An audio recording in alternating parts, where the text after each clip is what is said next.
संविधानाचे शिल्पकार महामानव डॉक्टर बाबासाहेब आंबेडकर यांना अभिवादन करतो। आज 26 नोव्हेंबर हा संविधान दिवस आहे आणि भारताचं संविधान या दिवशी संपूर्ण देशाने स्वीकारलं। भारताची प्रगल्भ लोकशाही संविधानाने मिळाली। जगातलं सर्वात मजबूत संविधान भारताला मिळालं। 140 कोटी भारतीय विविध समाजाचे विविध धर्माचे लोक आता संविधान स्वीकारल्यापासून एकत्रित कुटुंब म्हणून या देशामध्ये राहतात आणि अशा संविधान दिनी आपण या ठिकाणी महामानव डॉक्टर बाबासाहेब आंबेडकरांना मी अभिवादन करतो। आणि नागपूर जिल्ह्यात महाराष्ट्रामध्ये संविधान दिनानिमित्त आम्ही असा निर्णय केला। माननीय मुख्यमंत्री देवेंद्र फडणवीसजींनी सूचना दिली की संविधानाची जी प्रत आहे ही प्रत नागपूर जिल्ह्याच्या नागपूर शहरात आणि महाराष्ट्रातल्या प्रत्येक घरी जावी।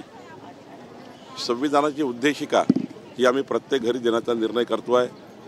विद्यार्थ्यातील शाळेतील विद्यार्थ्यांना सुद्धा जी संविधानाची उद्देशिका आहे ती आम्ही घरोघरी पोहोचवणार आहे, जेणेकरून विद्यार्थ्यांना आणि जनतेला संविधानाबद्दलचं त्या ठिकाणी संपूर्ण माहिती त्या ठिकाणी असली पाहिजे म्हणून आम्ही निर्णय केलेला आहे। मी आज नरखेड, काटोल, कळमेश्वर, सावनेर आणि खापा या 5 नगरपालिकेला जातो आहे। सकाळी आज मी महादुला नगरपालिकेला आलो आहे। मला विश्वास आहे की नागपूर जिल्ह्यात, विदर्भामध्ये आणि महाराष्ट्रामध्ये 2/3 बहुमताने 51% मतं घेऊन महायुती जिंकेल।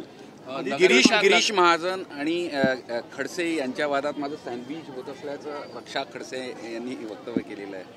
नाही, आता काही त्यामध्ये रक्षाताई काय बोलल्या मला माहिती नाही, आपण सांगताय। पण शेवटी कधी पारिवारिक संबंध असल्यामुळं त्यांना कधी असं होतं की बाबा रक्षाताई आता खडसे साहेबांची सूनबाई आहे, त्यामुळं थोडं असं नेहमी बघण्यात जातं। पण मला वाटतं की रक्षाताई ह्या प्रगल्भ आहेत। रक्षाताई कधी परिवारवाद त्या ठिकाणी करत नाही।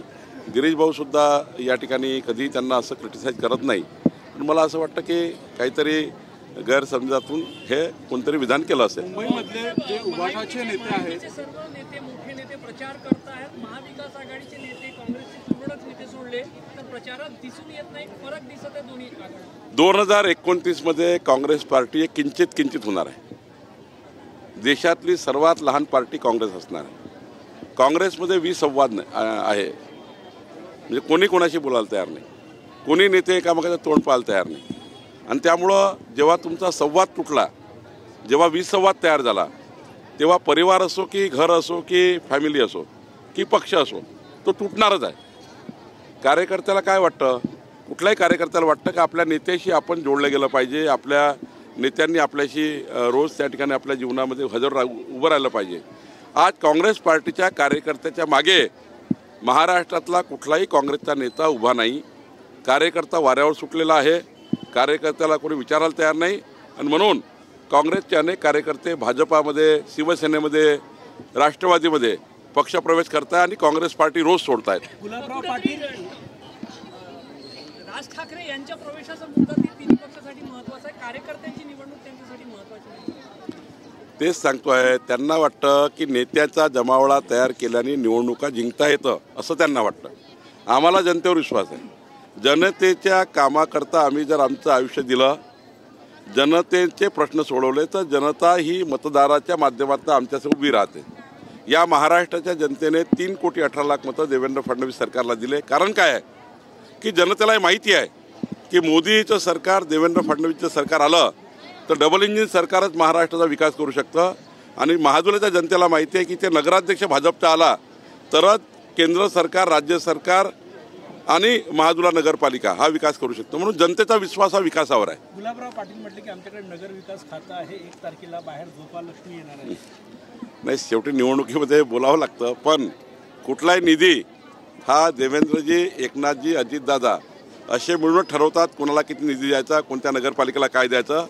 त्यामुळं ते निवडणुकीचे भाषणं असतात, पण निधीबद्दल मात्र तिघे मिळून ठरवतात। केंद्रीय मंत्री नितेंद्र यांच्या मतदारसंघामध्ये 6,500 8,000 असे दुबार मतदार आहेत। एकाच मतदाराचं नाव 103 वेळा असलं तर सांगा. मी तेच सांगतोय की 103 वेळा नाव असलं तर एकच वेळा मतदान होणार आहे.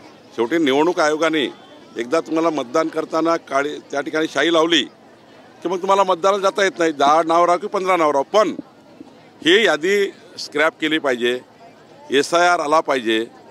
जे लोक मयत झाले आहे, ज्याचे दुबार नाव आहे, ज्याचे तिबार नाव आहे, ते काढले पाहिजे. आणि हे नावं काढून या ठिकाणी जे आत्ता लाईव्ह लोक आहेत, जे लोक त्या भागात राहतात, त्या भागातल्या लोकांचे नाव टाकले पाहिजे. एकंदरीत घरोघरी जाऊन पुन्हा एकदा मतदार यादीचं पूर्ण म्हणजे ही यादी स्क्रॅपच केली पाहिजे आणि पूर्ण पुनर्निरीक्षण केलं पाहिजे. पूर्ण या ठिकाणी SIR केला पाहिजे असं मला वाटतं. केंद्रीय मंत्री कंपनीला 4 तारखेपर्यंत मुदतवाढ दिलेली आहे. नैसर्गिक न्याय दिला आहे आमच्या अधिकाऱ्यांनी. 2 किंवा 3 वेळा नोटीस द्यावी लागते नियमामध्ये. जर नोटीस दिली नाही तर त्या ठिकाणी त्यांना ते कोर्टात जाऊ शकतात. म्हणतात की आम्हाला वेळच दिला नाही. पुन्हा त्या ठिकाणी त्यांना संधी आम्ही देत नाही आहे. आम्ही त्यांना सांगतो आहे की तुम्हाला 1 वेळा 2 वेळा 3 वेळा आम्ही बोलवलं आहे, नैसर्गिक न्याय दिला आहे. त्यानंतर जर ते आले नाही तर आमचे अधिकारी योग्य निर्णय घेतील. केंद्रीय मंत्री जितेंद्र सिंह म्हणतात की IIT बॉम्बेचं नाव मुंबई झालं नाही, देवाचे आभार आहे. कुठे टीका होत आहे त्यांच्यावर?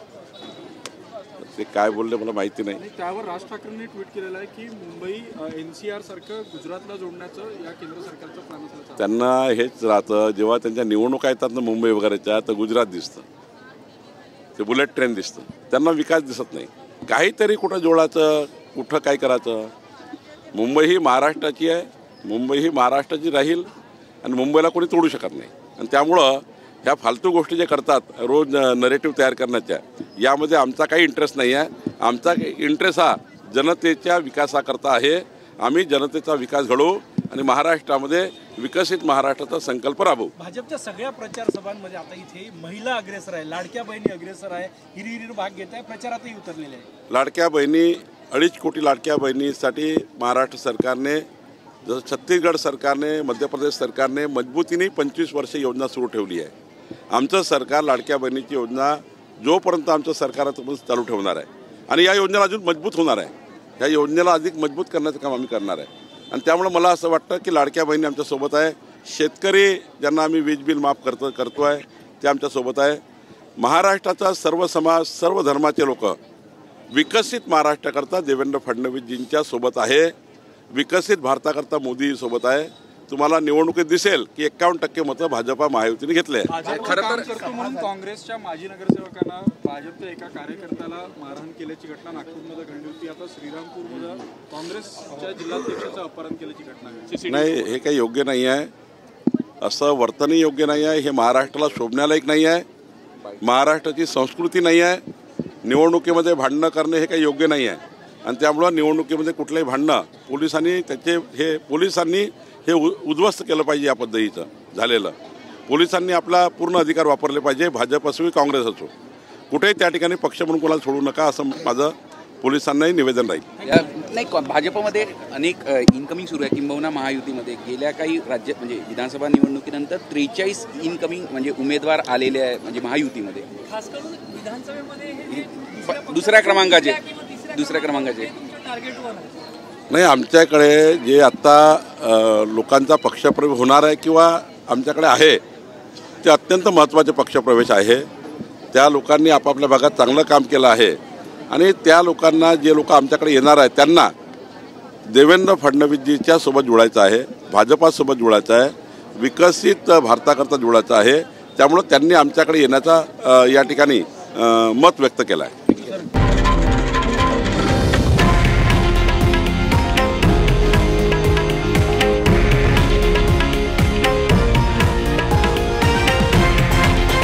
हे आहे देशातील नंबर 1 न्यूज नेटवर्क आणि आपण पाहत आहात TV9 मराठी, एकमेव.